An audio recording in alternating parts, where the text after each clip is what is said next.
Hey guys, back here again to talk about the newest release from Aaron Carter called LøVë. A lot of people probably don't remember this guy and have to dust off the old books. So just a little quick scan over who he is. Aaron Carter is actually the brother of Nick Carter, who was one of the boys in the Backstreet Boys.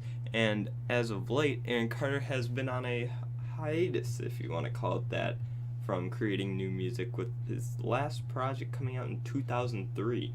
Just recently, as the time gap's been, he came out with Fool's Gold for his upcoming EP, LøVë, which is coincidentally the same name as the album that we're looking at today.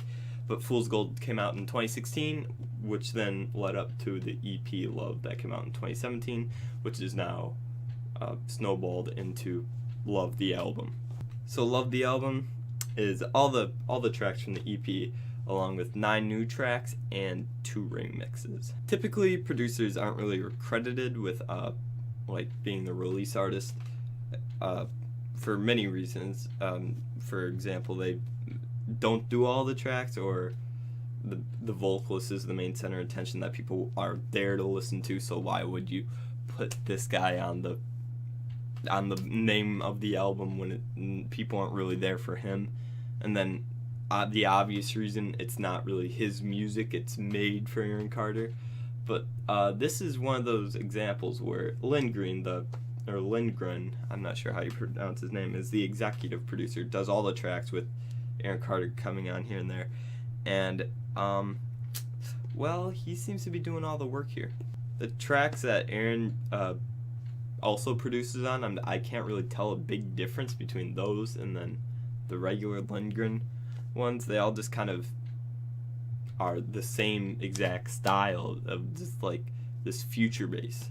I do think the phrase and idea of culture vulture is a bit of a ridiculous one.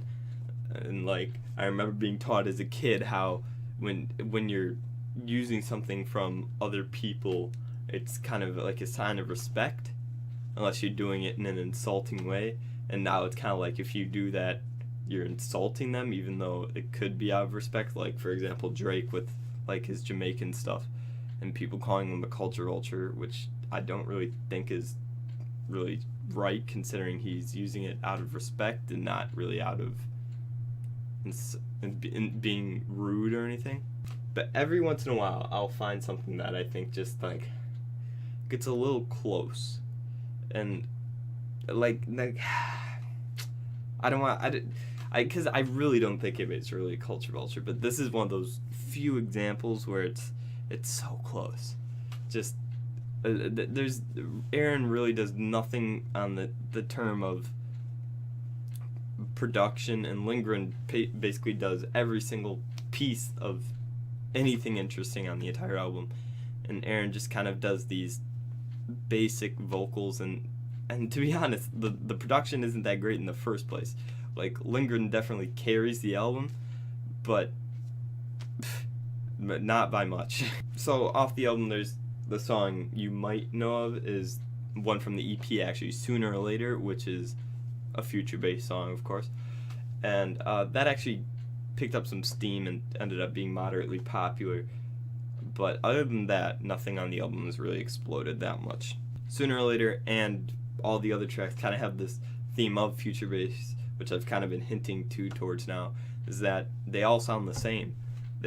Lindgren, the production is the same on almost every single song.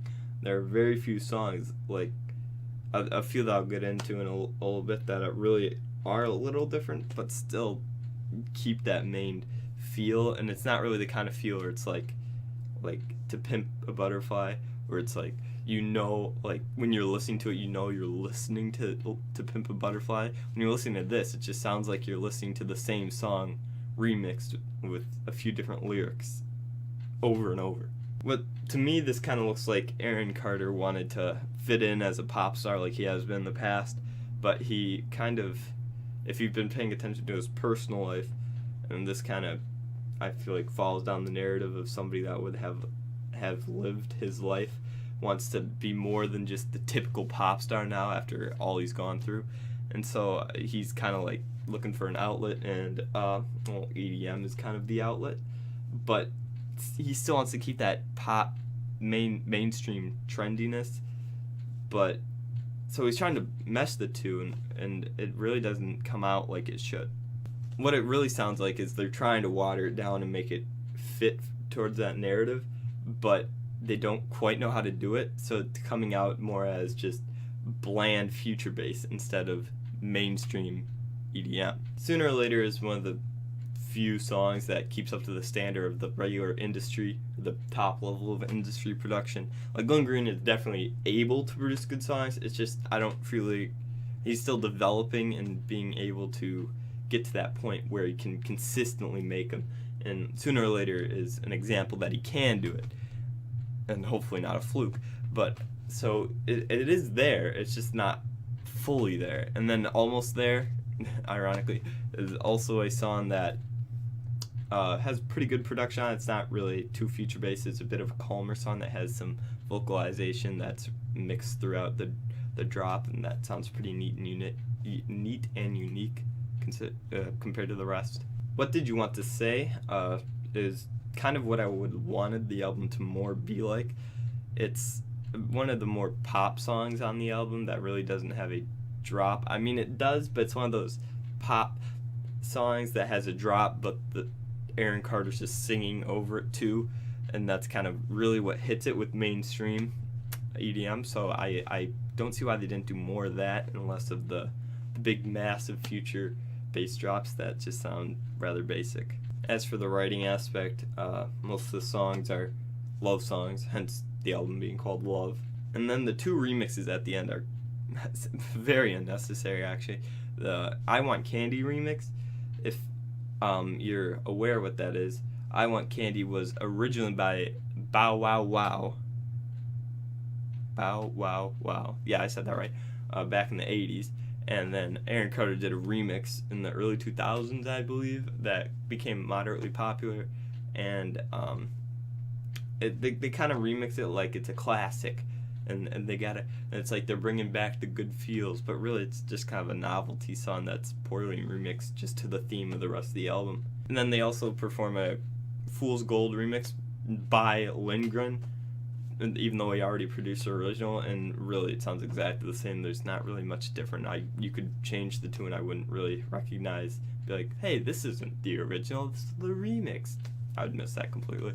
Aaron Carter is trying to make a comeback, and there's nothing wrong in doing so, that's fine. But the way that he's doing it, and especially with the social drama that he's been caught up in lately as well, isn't really helping his case, and this album is not really a good start to get back into it. So this in the end is just an underwhelming album with an artist working in the wrong genre, so that I'm gonna give it a 3 out of 10. So let me know what you guys thought of the video today, and what you would want me to review maybe next time, and yeah, peace.